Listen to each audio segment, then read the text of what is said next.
Mister Rajiv तलवार DLF से हमारे साथ जुड़ रहे हैं ईटी नाउ स्वदेश पे।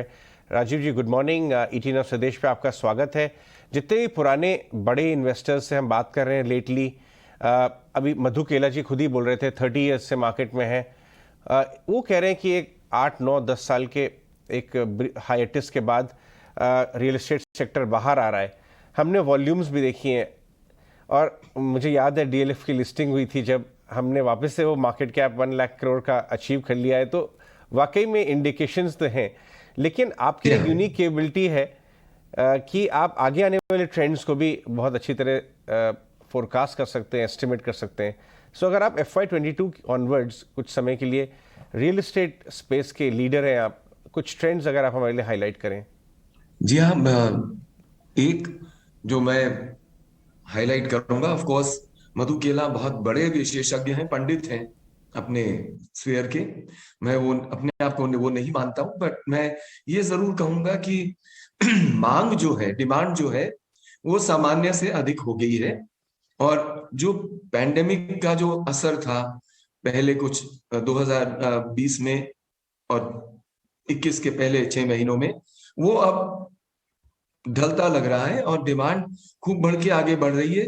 बेशक वो अफोर्डेबल हाउसिंग हो या लग्जरी हाउसिंग हो, तो हर व्यक्ति जो है जिसने अपना पैसा बचा के रखा हो, कुछ रकम रखी हो कि मैं इन्वेस्ट करूंगा, वो सामने बढ़ रहे हैं क्योंकि लॉन्चेस भी आगे बढ़ रहे हैं।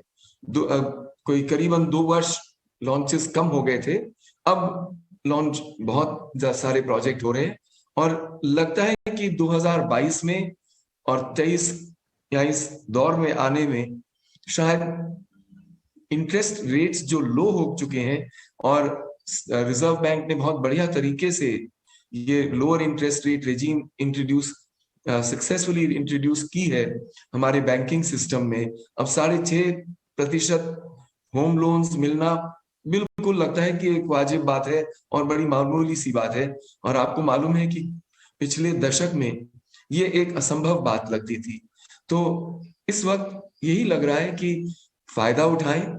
जो आप छोटे से छोटा घर भी हो, जितना भी आपने बचाया हो, जो आपकी फ्यूचर आउटलुक हो, उसमें आप निवेश करें। और ये ध्यान रखें कि महिलाएं जो है वो जरूर निवेश करें। जस अपनी नौकरी में पहले आने में जो पहला घर हो सके वो लें।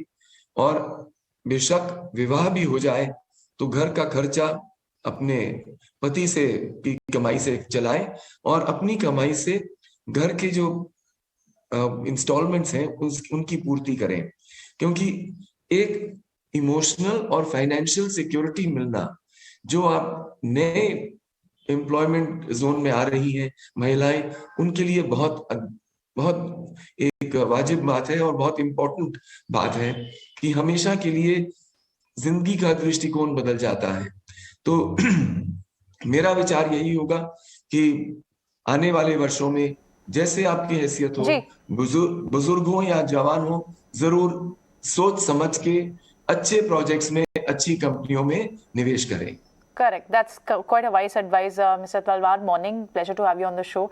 आपसे वेरी क्विकली एक थोड़े से ट्रेंड्स समझना चाहते थे कि आने वाले समय में आप कैसे ट्रेंड देख रहे हैं। कमर्शियल रियल एस्टेट की बात करें, e commerce, warehousing segment की बात करें, रेजिडेंशियल की बात करें, कैसे ट्रेंड्स देख रहे हैं आने वाले समय में रियल एस्टेट से? सबसे पहले रेजिडेंशियल की बात ले लेते हैं।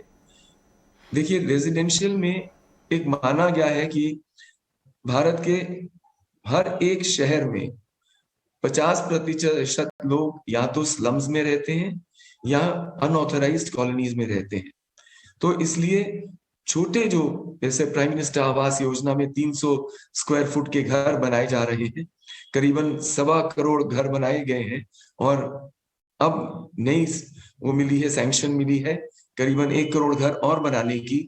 तो इसकी मांग तो है ही हर तरह के शहर में, बेशक वो सुपर मेट्रोज अधिकतर हो या मेट्रोज हो, टियर 1, 2, 3, 4 में, सब में मांग है ये।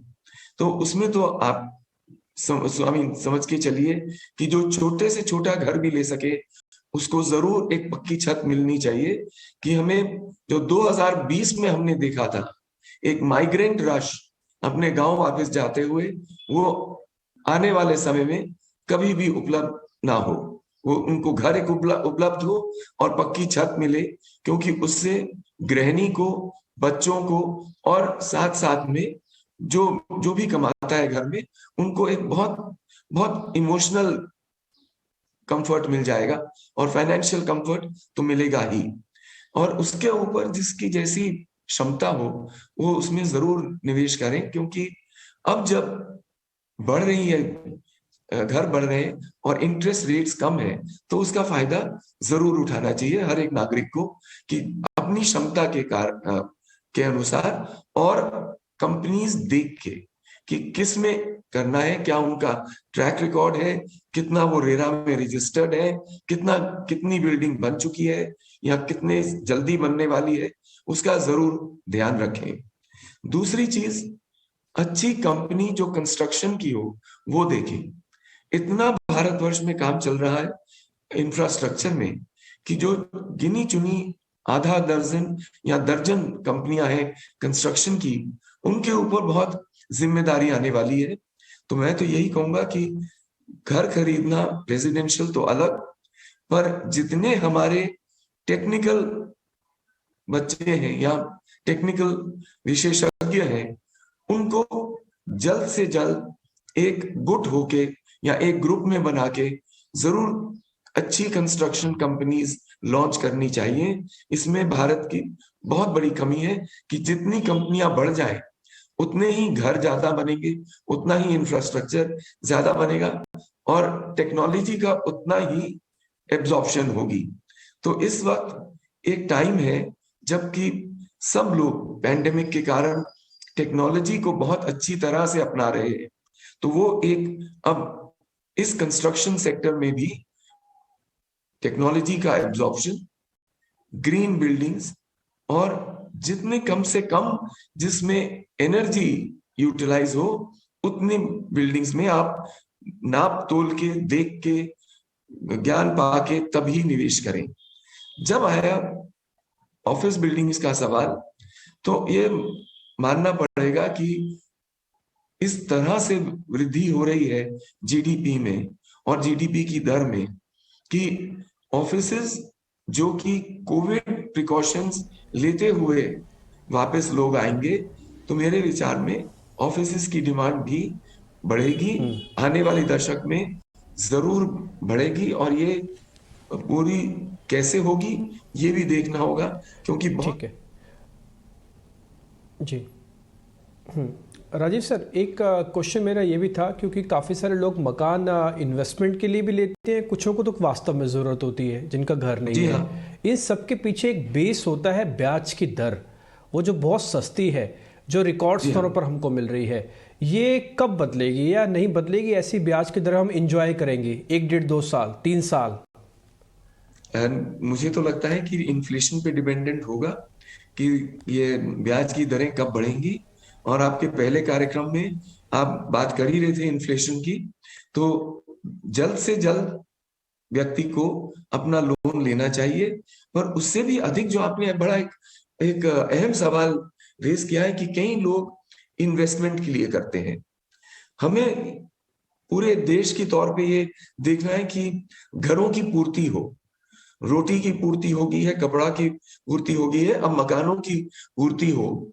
और अगर मकान अधिक से अधिक बनाने हैं, उनमें निवेश करना है, तो रेंटल पॉलिसी जो है, मेरे विचार में बहुत बढ़िया कदम उठाया है सरकार ने, एक मॉडल टेनेंसी एक्ट पास करके। क्योंकि वो जो पहले बॉम्बे में था, घबराते थे लोग कि किराए पे घर दे दें, कभी वापस मिलता ही नहीं है। अब वो जो प्रावधान किए गए हैं मॉडल टेनेंसी एक्ट में, तो उसमें कोई घबराने की बात नहीं है, पर रिटर्न ऑन इन्वेस्टमेंट वो बड़ा कमजोर है जो मकान किराए पे दिए जाते हैं। तो हम लोग एज एन इंडस्ट्री सरकार से ये भी विचार विमर्श कर रहे हैं कि जो आप 30% मेंटेनेंस ग्रांट देते हैं किराए पे, कि 30% किराए में से घटा दिया जाए मेंटेनेंस के लिए। हम लोगों के विचार में इसको बढ़ाकर 50% कर दें, तो जो 1-2% रिटर्न मिलती है वही 3-4 मिल जाएगी, और उतने ही अधिक घर मिलेंगे, उतना ही कम रेंट होगा और उतनी ही ज्यादा कमाई होगी। चलिए, बिल्कुल। बहुत बहुत शुक्रिया राजीव जी आज हमसे बात करने के लिए और हमारे साथ ये सारे व्यूज शेयर करने के लिए बहुत बहुत शुक्रिया। सो डीएलएफ के MD and whole time director Rajiv Talwar हमसे बात कर रहे थे। रियल एस्टेट स्पेस में अच्छा खासा बाउंस और उसके बाद ये एक बिग वॉइस ऑन ईटी।